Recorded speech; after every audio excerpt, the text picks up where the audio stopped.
porque bien. crecimos viendo buenas exposiciones internacionales importantes, buenas colecciones, y porque tuvimos el privilegio de conocer los códigos de la abstracción a través de la ciudad universitaria, de la integración de las artes. Este episodio ha sido grabado en el Parque Cultural Hacienda La Trinidad, a quienes agradecemos profundamente su apoyo y generosidad con el proyecto.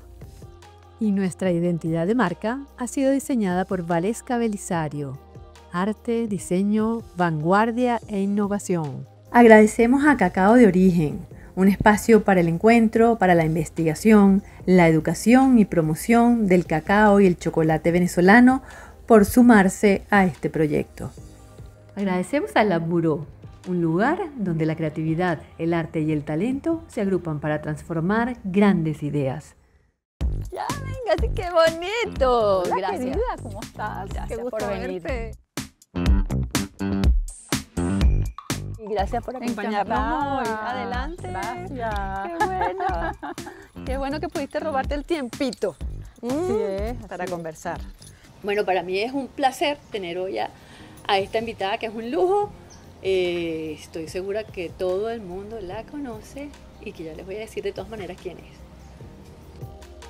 Thaía Rivero es diseñadora tridimensional egresada del Instituto Europeo de Diseño en Roma, Italia, en 1980. Rivero es una curadora e investigadora de arte venezolano y latinoamericano de amplia trayectoria. Ha centrado sus intereses en nuevos modelos curatoriales, especialmente el diseño y montaje de instalaciones, videoescultura, cerámica, documentos, así como el diálogo entre las diferentes prácticas artísticas.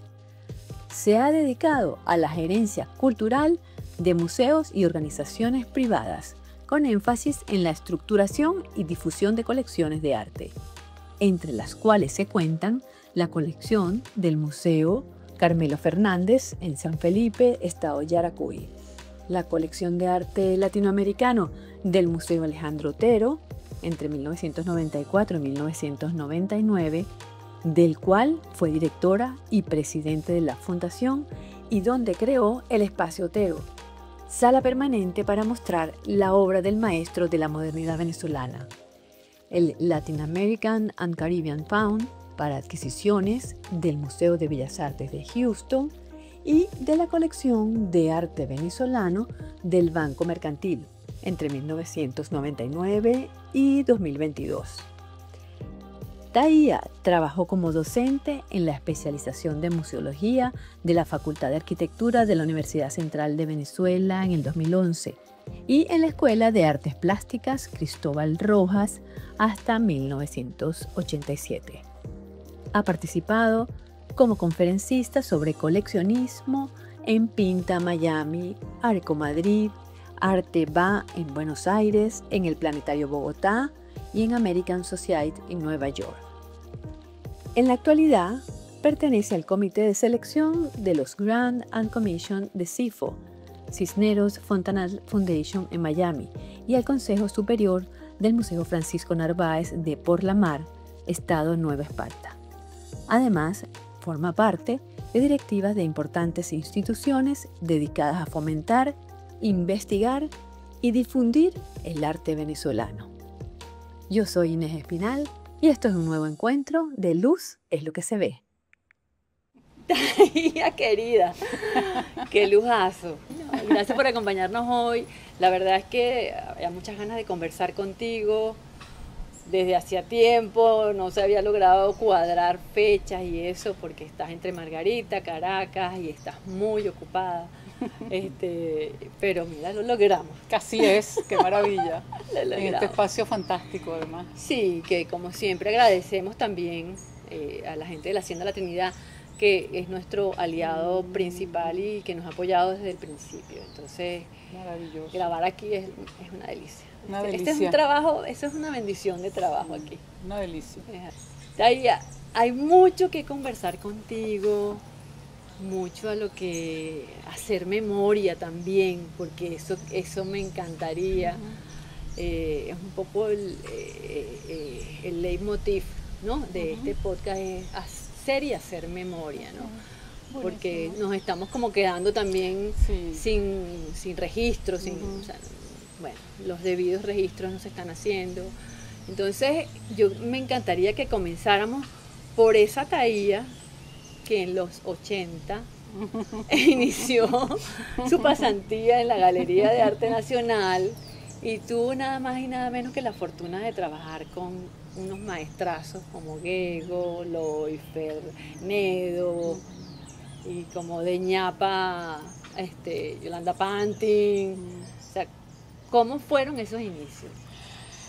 Mira, bueno, de nuevo gracias Inés, de verdad que es un placer estar acá contigo y me encanta la pregunta porque justamente yo creo que se ha desdibujado un poco la memoria reciente en nuestro país, no solemos recordar, hablar, no tenemos prensa escrita, en fin. Mis comienzos fueron encantadores.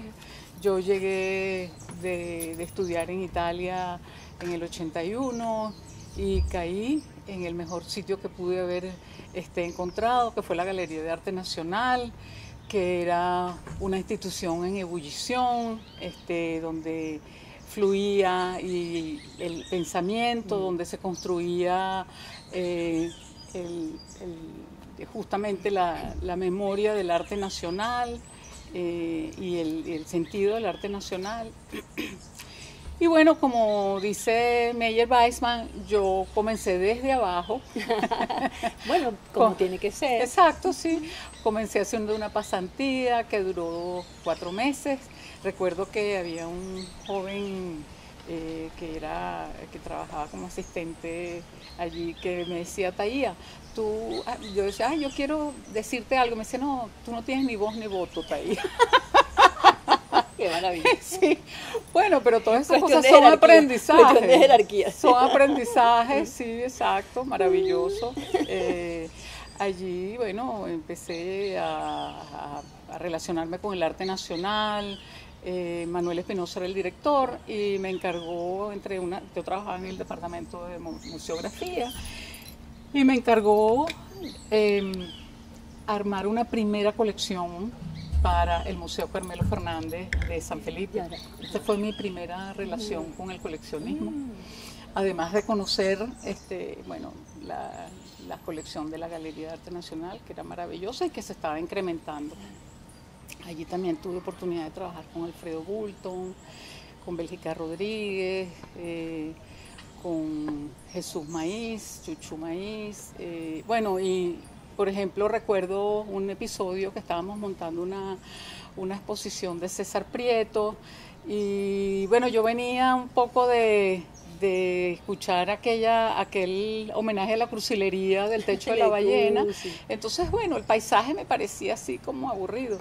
Y en ese momento llega Alejandro Otero y nos explica quién es el personaje de César Prieto y bueno, lo amé para siempre. Claro, pero qué maravilla. Sí, bueno, tú sabes, cuando uno es joven e ignorante, entonces No. esos maestros abrieron el camino. Francisco Antonio fue el primero que me estimuló a que escribiera los rótulos de las paredes para Federico Brand. Entonces allí comenzó todo una esto. Dinámica de aprendizaje. Sí, de aprendizaje. Sí, interesante porque si nos trasladamos en esta época, lamentablemente hay que hacerlo. Estamos en el presente, en este presente.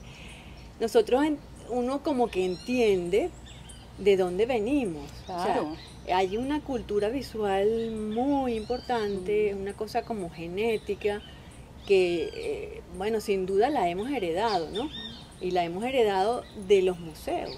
Totalmente. La hemos heredado de la educación que nos ofreció el museo como institución. Entonces hay cantidad de profesionales que salieron de allí, que entraron así, como entraste tú, como una pasante, sin voz ni voto, a ser el profesional que eres hoy y a hacer escuela también, ¿no? O sea, a hacer tu escuela para otros.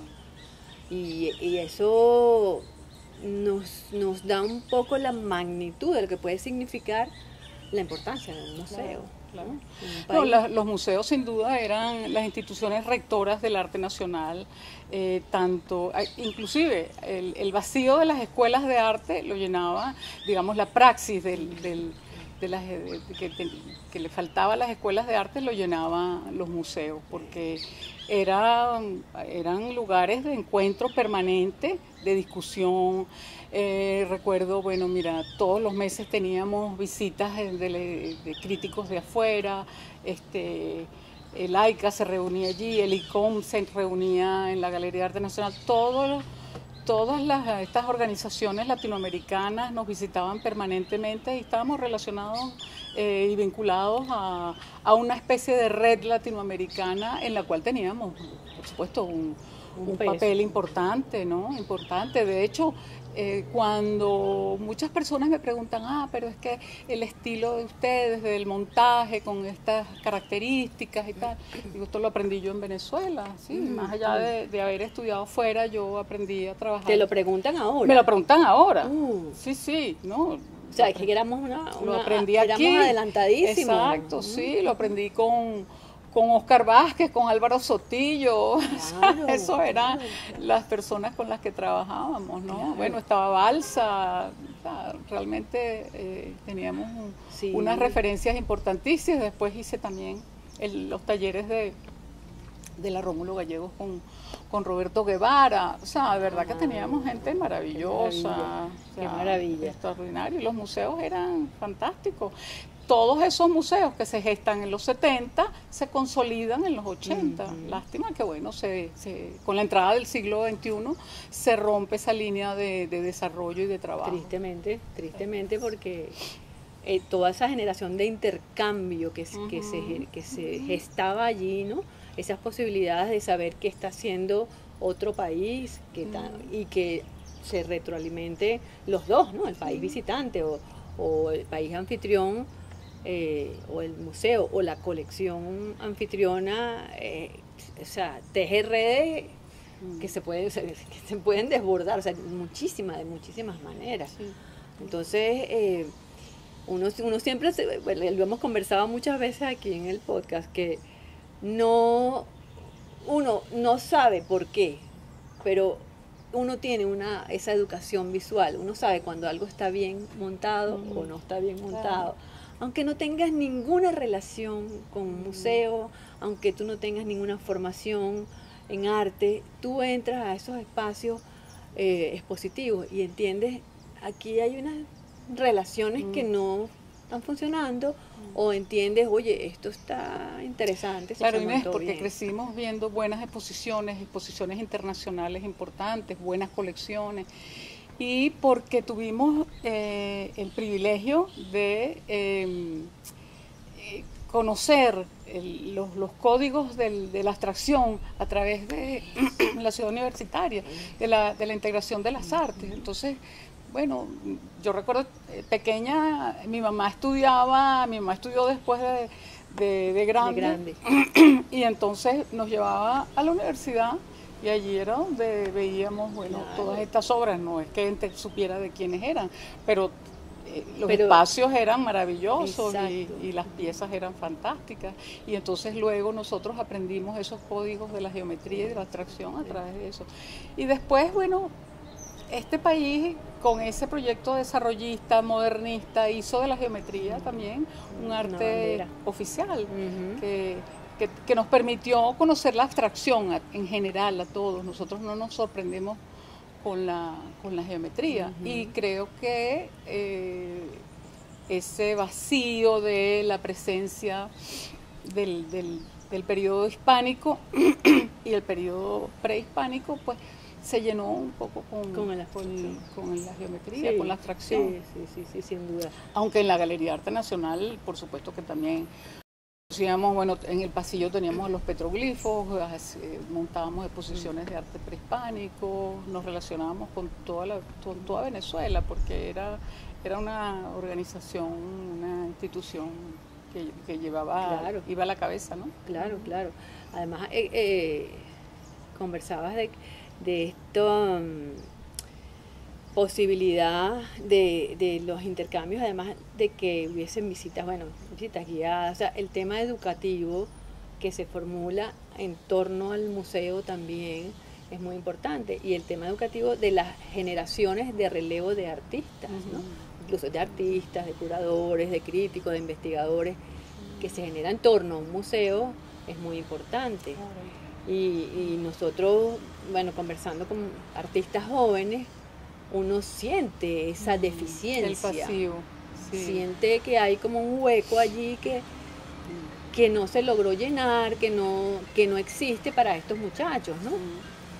Y que consideramos que es súper importante. Hay una cierta nostalgia de ellos por todos esos eventos, esas justas, esas bienales, salones que tenían una presencia en todo el territorio que eran muy importantes y que sin duda estimulaban el impulso del arte nacional y del arte contemporáneo. Pero de todas maneras yo siento que justamente este espacio en donde estamos ha habido un resurgir interesante desde el espacio privado, del espacio semiprivado, hacia la cultura, y también de los mismos muchachos, también de los jóvenes que estudian. Entonces, a mí me llama muchísimo la atención la experiencia que he tenido en los últimos años con jóvenes, el compromiso, el trabajo, la seriedad. Wow, o sea... Sí, eso es interesante que lo que comentas, que también te lo iba a preguntar, ¿cómo estabas sintiendo tú a esta nueva generación de artistas visuales que están casi pobrecitos, como huérfanos, ¿no? Sí. Pero que de alguna manera uno siente que incluso ellos con ellos mismos se han apuntalado mucho, ¿no? Sí, muchísimo, muchísimo. Los que se han quedado aquí han identificado las oportunidades y las virtudes de quedarse, sabiendo, bueno, que tienen otras desventajas, pero que tienen algunas desventajas, pero que pueden realmente entender, y que en el arte contemporáneo el objeto de estudio justamente es ese, mirar el entorno, mirar hacia nosotros, forjar y crear identidades híbridas, identidades en donde aparezcan esas contradicciones y crisis que vivimos. Finalmente el arte latinoamericano siempre está en una resistencia frente a Europa y Estados Unidos. Entonces, cuando estamos hablando de arte latinoamericano y de artistas latinoamericanos residenciados en otros países, igualmente ellos tienen que mirar hacia su país, hacia su origen. Es el objetivo también del arte, ¿no? Es lo normal, pues. Exacto. Sí, esto me encanta porque tú escribiste un artículo que se llama Educación Sentimental, que me pareció hermoso, evocador, más allá de que pudiese ser quizás nostálgico, ¿no? Pero que hablaba de eso, ¿no? Que habla de ese grupo de relevo que se gesta, ¿no? Sorprendente. De verdad, sorprendente. Y ahora que también estoy vinculada a un salón de arte que acabamos de lanzar a la prensa, el Salón José Antonio Abreu. Oye, mira, la iniciativa de los proyectos, el entusiasmo, la investigación, o sea, lejos de una actitud así como indiferente o victimista, no, para nada, viendo en las brechas, en los vacíos, oportunidades para crecer, para investigar, para sacar a la luz también realidades oscuras, invisibles. Entonces, mira, de verdad estoy conmovida con los artistas contemporáneos y su compromiso, de verdad que sí. Qué bonito, qué bonito. Háblame más del Salón Abreu, porque la verdad es que solamente vi la noticia y no entraba en profundidad, ¿no? ¿De qué se trata? Bueno, el año pasado Eduardo Méndez, siguiendo un poco la línea del edificio del Centro de Acción Social y siguiendo el espíritu del maestro Abreu, tuvo la idea de hacer un salón que vinculara a dos disciplinas que siempre han estado paralelas y vinculadas, que es la música y el arte. Y a mí, cuando me llamaron, bueno, primero un privilegio, agradecida por la responsabilidad y la confianza, y comenzamos, armamos un grupo con Sagrario Berti y bueno, entre las dos hemos ido armando esto con todo el apoyo del centro, del sistema, armando todo este proyecto que ha sido fascinante, porque se nos ha revelado un mundo increíble, Inés. El sistema es abrumador. Es una realidad abrumadora, de verdad que sí, de verdad que sí. Ahí, bueno, supongo que también enfrentarán muchos problemas, pero el programa social que llevan adelante es fantástico. Entonces los artistas también están, bueno, sorprendidos, por una parte, bueno, pero qué maravilla que la música va con este proyecto tan maravilloso. Ojalá las artes plásticas también. Y le digo, bueno, aquí estamos, las artes plásticas, vinculándonos con el proyecto del sistema para hacer un salón de arte que va a inaugurar el próximo 30 de noviembre. Hay una participación de aproximadamente 26 artistas, van de los 22 años a los 40, 41, por allí. Qué maravilla. Y como te digo... ¿Y residentes en Venezuela o no? O sea, hay 2 o 3 que están fuera, hay 4 de la isla de Margarita, 1 de Mérida, otros que ya están residenciados en Caracas, aunque son de otras partes del país. Pero de verdad que todos muy entusiasmados. Además, a mí me gusta la modulación que se ha manejado allí, que es una modulación de baja tecnología y sin embargo tomando en cuenta la tecnología, tomando en cuenta los medios actuales, los soportes actuales. De verdad que ha sido muy estimulante y estamos encantadas trabajando con ellos. Es una especie de workshop, de trabajo continuo para lograr una exposición que además tiene unas ventajas y también unos retos, que es que vamos a montar en el edificio del Centro de Acción Social. Bueno, siguiendo al maestro Soto, a Cruz 10, a otra obra que está abajo también. Qué maravilla, ese maridaje ahí es perfecto, ¿no? Sí, va a ser complejo, pero súper un reto también, y encantador, porque justamente la idea es crear vínculos con los muchachos, con los músicos. No, y también es interesante y un reto y un aprendizaje en el sentido de que entender también cómo funciona el sistema, claro, para quizás aplicarlo a la red de las artes visuales, ¿no? O de alguna manera... Oye, eso sería fantástico. Poder que ellos nos enseñen cómo se gestiona esto, ¿no? Para poder seguir creciendo. Y acercarlos a ellos al arte también. Sí, porque la música es un proyecto de 24 horas, o sea, tienen que practicar en su casa, tienen que trabajar todo el tiempo. Bueno, como los artistas visuales. Exacto, sí. Lo que pasa es que tienes que estar allí practicando, Sí. practicando, ensayando. Tienes una disciplina, digamos, que te impone un horario que no puedes administrar y gestionar tú mismo, ¿no? Entonces, digamos que sí, es exigente, la música es muy exigente y requiere también un talento, sin duda, no todos los que están van a ser grandes directores, directores, exacto, pero, no van a ser sí, pero sin embargo es sorprendente, de verdad, es maravilloso. Qué bonito, qué bonito. Maravilloso el trabajo que hacen todo el equipo.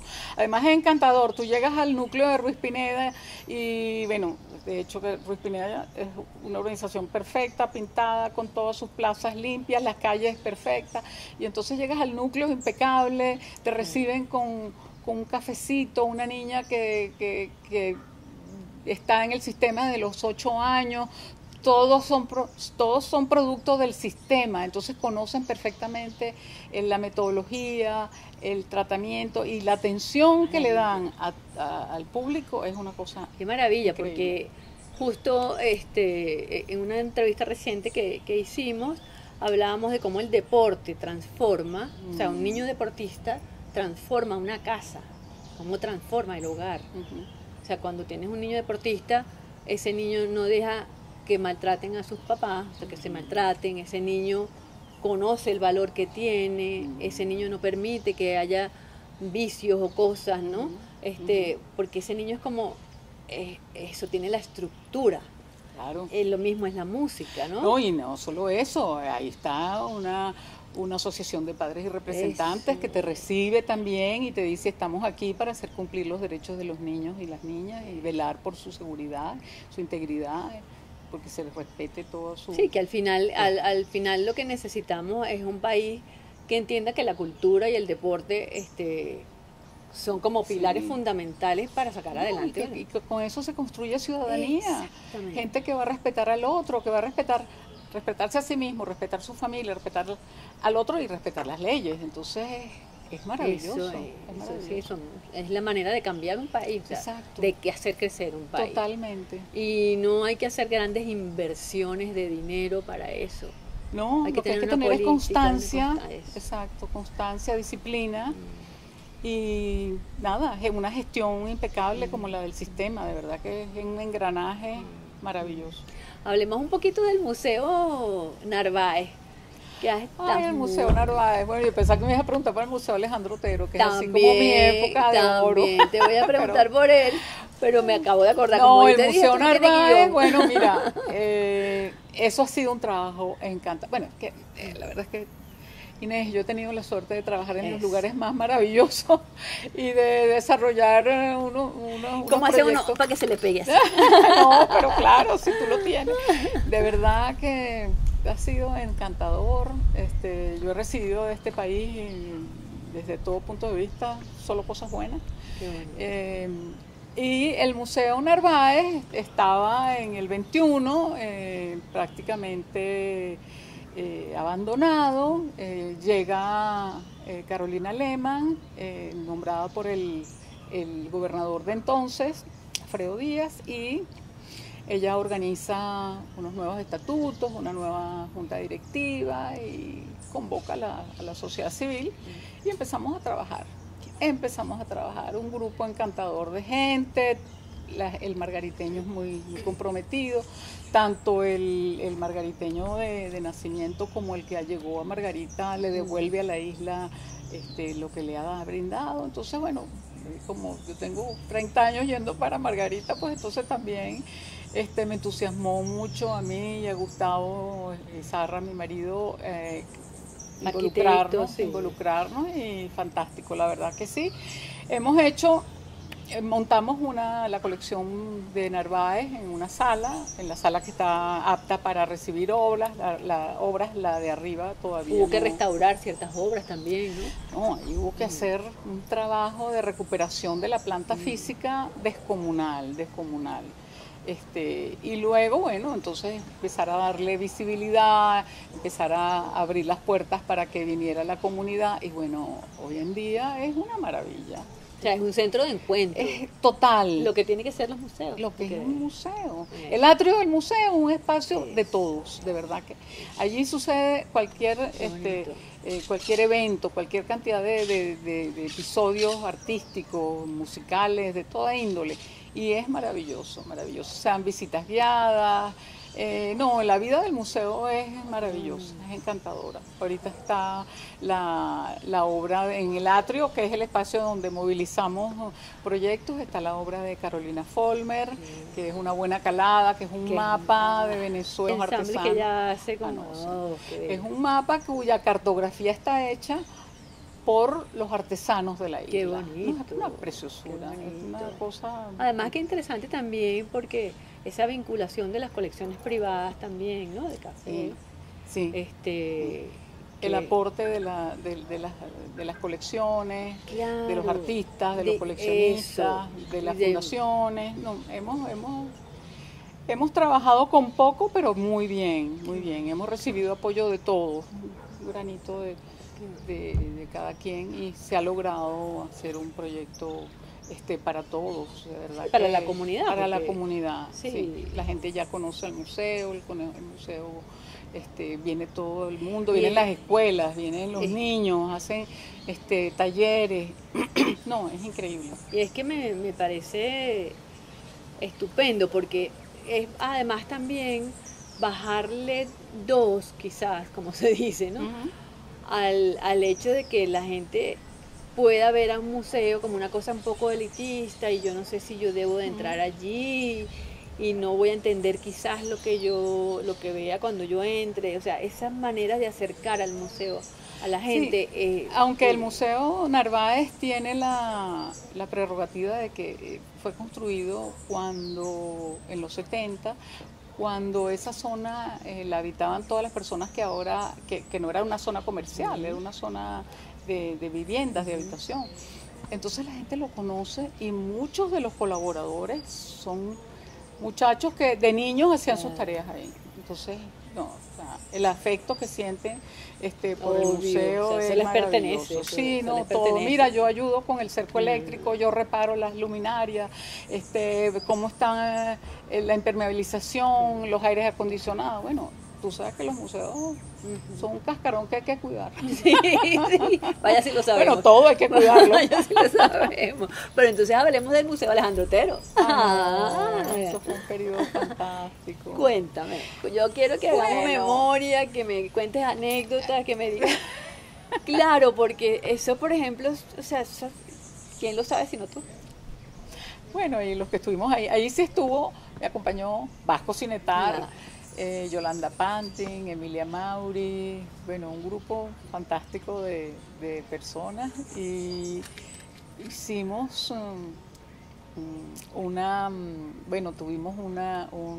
hicimos un café, hicimos unos jueves de jazz, porque como quedaba lejos la gente, eso queda muy lejos, no queda lejos. Y se convirtió en un centro de arte contemporáneo interesante, arte venezolano, contemporáneo y latinoamericano. Hicimos exposiciones maravillosas. Transatlántica fue una exposición encantadora, la que vinieron artistas de la talla de Lidia Donna, Peter Halley, impresionante. Después hacíamos las bienales de video de Whitney, también las traíamos posteriormente, entonces también creamos un centro de información maravilloso. Teníamos la posibilidad de adquirir publicaciones periódicas y libros afuera. También las librerías de acá tenían muchísimas publicaciones de arte, entonces, bueno, el centro de información también era excelente. Se hizo un project room, un poco con una consulta que se le hizo a los artistas de qué hacemos en la sala 6, y entonces todo el mundo opinó y fue encantador. Y bueno, de las exposiciones así, yo creo que de las más paradigmáticas e importantes, la de Tunga, que bueno, hubo que llamar a unos ingenieros para que ratificaran la resistencia al piso 2, porque eran 22 toneladas de obras de arte, entonces las que iban a estar arriba teníamos que saber que no iban a correr ningún riesgo. Sí, no, de verdad, esa exposición fue fantástica. Tunga vino para acá, dio talleres, visitas guiadas. Bueno, una maravilla. Él ya había participado en la Bienal de Escultura de Fundarte, con María Cristina Arria y William Niño, pero nunca había venido a Venezuela. Y bueno, mira, de verdad que Tunga fue un artista descomunal. Esa exposición fue maravillosa. Después, bueno, las exposiciones de Guillermo Cuica, fantástica, Stan Douglas, Lorna Simpson, las curadurías inolvidables de Miguel Miguel. Eso fue un periodo, eso fueron 5 años fantásticos, fantásticos, donde el día se nos iba volando de tanto trabajo, de tantas cosas que teníamos que hacer y tanto reto, y no nos queríamos ir. Claro, es lo que te iba a decir, de tanto disfrute, porque imagínate, o sea, qué proyectos tan... qué emoción tan grande. Sí, qué emoción. Y qué retos. Bueno, después mi amiga Sagrario Pérez Soto me ayudó con la sociedad de amigos, entonces hacíamos unos eventos para recaudar fondos para la colección. Se adquirieron 16 piezas de Alejandro Otero y más de 100 piezas de arte venezolano y latinoamericano contemporáneo para la colección. Es la colección de arte latinoamericano contemporáneo más importante que hay en Venezuela, o sea, que hay en una institución de Venezuela hasta el día de hoy. Y bueno, realmente el equipo que me acompañó era fantástico, fantástico. La gente se entusiasmó mucho, los coleccionistas, todos colaboraron, contribuyeron, de verdad que eso fue una época de oro. Qué interesante, porque además te ha tocado también estar en instituciones públicas o privadas gerenciando las colecciones. Sí, esa fue la segunda colección que armé. Y bueno, déjame decirte que no era que sobrara los fondos para adquirir obras, había que buscarlos, había que solicitarlos, en fin, había que ir a propiciar esa idea de armar una colección de arte latinoamericano contemporáneo, y la gente nos oía, los coleccionistas nos oyeron.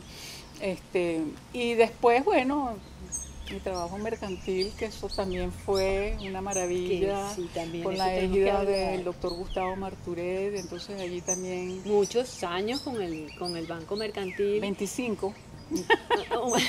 Una vida 28 realmente. Una vida entera dedicada a seleccionar, a cuidar. Una vida entera fantástica, armando una colección de arte venezolano maravillosa. Y muy interesante porque además una institución financiera que decide tener una colección como esa, pero además que decide mostrarla. Un compromiso increíble.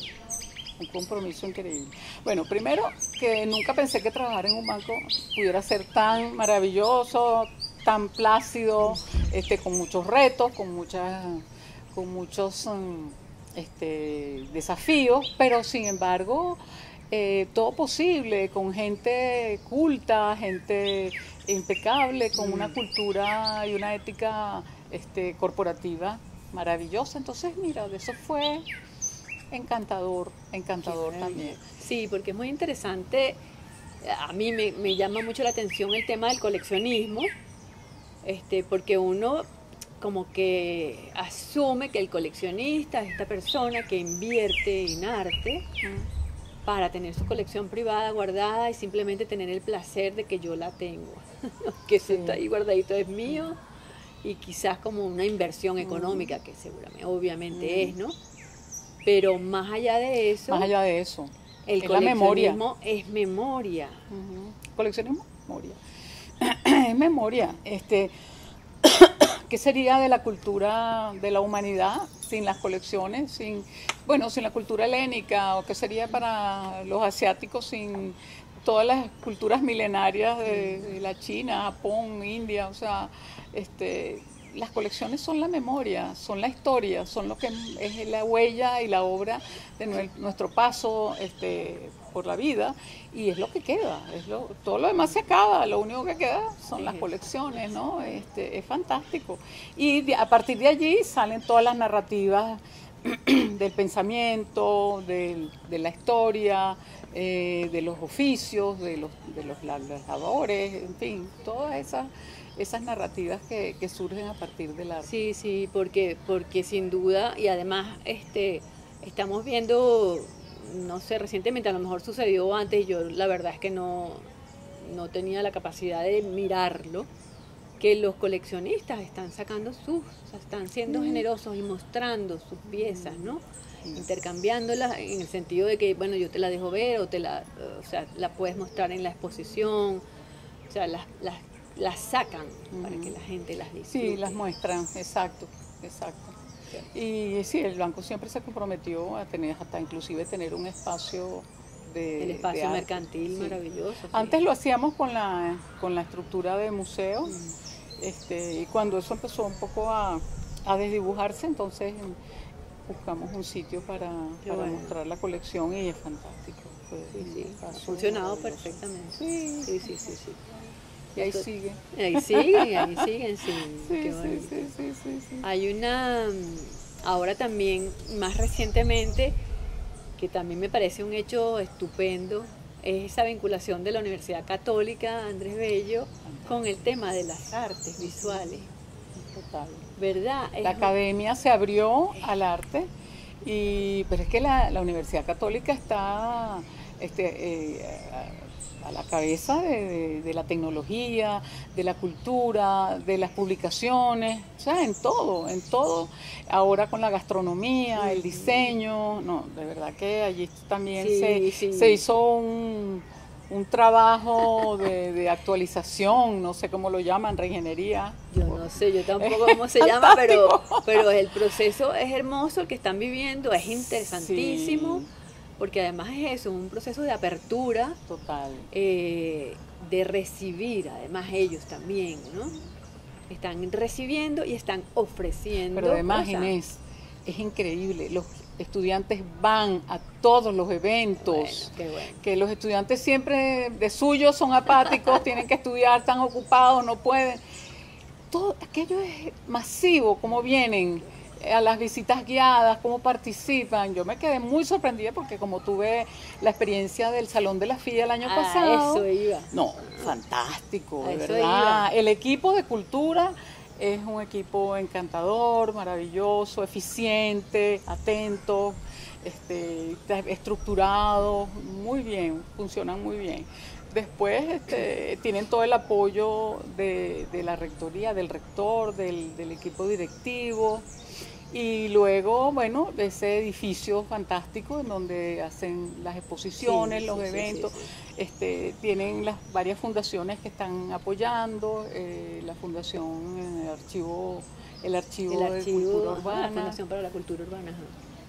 Y muchas organizaciones. Ayer inauguró una exposición de la colección de Polar. Entonces, mira, de verdad que ahí han hecho una fusión con organizaciones privadas encantadoras. Eso está muy bueno porque eso dice mucho de quien está en la gerencia de la Universidad Católica, Sí.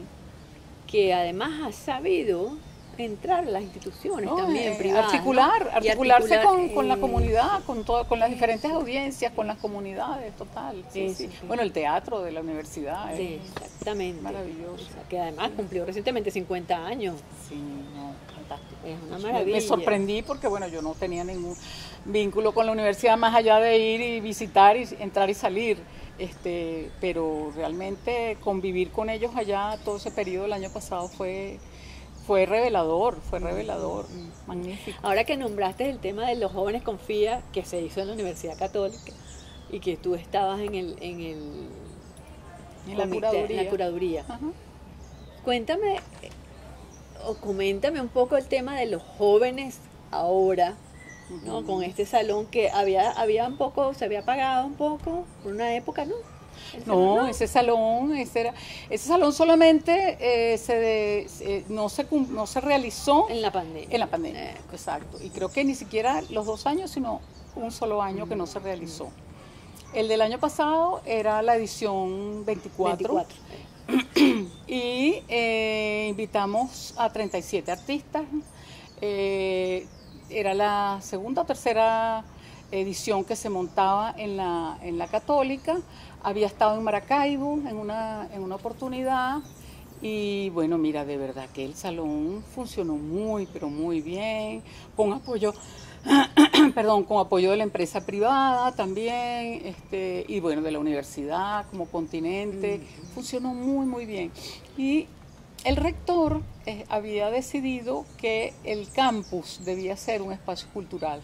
Entonces traté de sacar el salón hacia los espacios comunes y bueno, más o menos lo logramos. Sí. Sí, hubo piezas en el oratorio. El oratorio hubo piezas en el que quedó jardín, muy bien, sí, la de Siul Race y luego en el jardín. En el jardín, No, sí. Fue una experiencia interesante y también nos fusionamos con LAGA, que es la Academia de Gastronomía, e invitamos a un grupo de muchachos de Lara que están haciendo gastronomía, video, arte, gráficas, unos muchachos que se llaman Macundal, es un colectivo que se llama Macundal y realmente son unos emprendedores, artistas fantásticos y fue muy interesante, Sí, se genera una movida chévere, Sí. porque además en el otro polo de la ciudad, Sí, ¿no? totalmente, sí, Que obliga a la gente a desplazarse Sí. hasta allá, o sea, además conocer la ciudad, cónchale, Conocer la ciudad, exacto. porque de verdad uno no sale de su, No de sale, su, sí. de su espacio, ¿no? Sí. Así que bueno, Sí. nada, yo creo que pudiéramos seguir conversando mucho. ¿Cómo no? Solo me gustaría que como para cerrar, ir cerrando, ya que estás trabajando, bueno, y que trabajaste, no has dejado de hacerlo con los jóvenes artistas, ¿no? ¿Cómo los sientes a ellos, a los artistas en este momento, a los jóvenes, a estas generaciones que están haciendo arte, que hacen, incluso que están haciendo, además, trabajando como en todas las áreas del arte, porque desde la cerámica otra vez hay un retomar, la pintura porque hay un otra vez, retorno, el arte contemporáneo mira de nuevo hacia las tradiciones, hacia lo popular, y de ahí devienen además distintas expresiones, la cerámica, la música, el tejido, el tejido, en fin. Entonces, las investigaciones que están haciendo los artistas son variadas, enriquecedoras, muestran al país, digamos, muestran facetas del país desde una perspectiva crítica y desde una perspectiva reflexiva.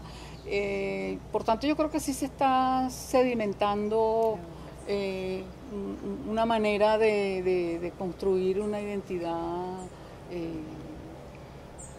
propia con este nuevo país que tenemos en crisis permanente, esta manera de vivir que tenemos ahora, ¿no? Entonces, pero la gente ha decidido que hay que seguir, que hay que vivir, que hay que trabajar, y los artistas lo están haciendo. Eso es meritorio, meritorio, de verdad que sí, y yo estoy aprendiendo con ellos muchas cosas, todas esas aplicaciones de inteligencia artificial que conocía. No me lo digas, no me lo digas. Mejor hablemos de otro tema. Sí. Exacto, bueno, no, yo no lo quiero tocar tampoco. No, sí, está interesante porque incluso se lo comentaba a Elías a Crespín, que hay estos extremos de este redescubrir de las artes estas más esenciales, ¿no? O sea, la cerámica, el tejido, la cestería, el dibujo, la pintura, con esta cosa absolutamente digital, ¿no? De inteligencia artificial, de esas cosas que uno dice, o sea, estos dos mundos en paralelo, hay que aprender a manejarse en ellos, ¿no? Los jovencitos tienen que aprender de y nosotros tenemos que aprender de Sí, pero fíjate que son herramientas que la gente va adquiriendo, aplicando, modulando de acuerdo con sus necesidades. Entonces, a mí me sorprende la manera como los jóvenes se relacionan con el tema del arte y la tecnología, cómo incorporan la tecnología dentro de su trabajo artístico, que siempre es una tecnología baja, low tech, le digo yo, le llamo yo, porque no hay un alarde de tecnología, no se compagina con el país, digamos, ni tampoco con la experiencia artística, no es necesario. Entonces, creo que va acompasada el interés por la tecnología y el interés por mirarnos a nosotros y identificar dónde estamos. Los artistas están haciendo un trabajo importante. Gracias. No, gracias a ti, Inés. ¡Ay, qué conversa más rica! Encantada.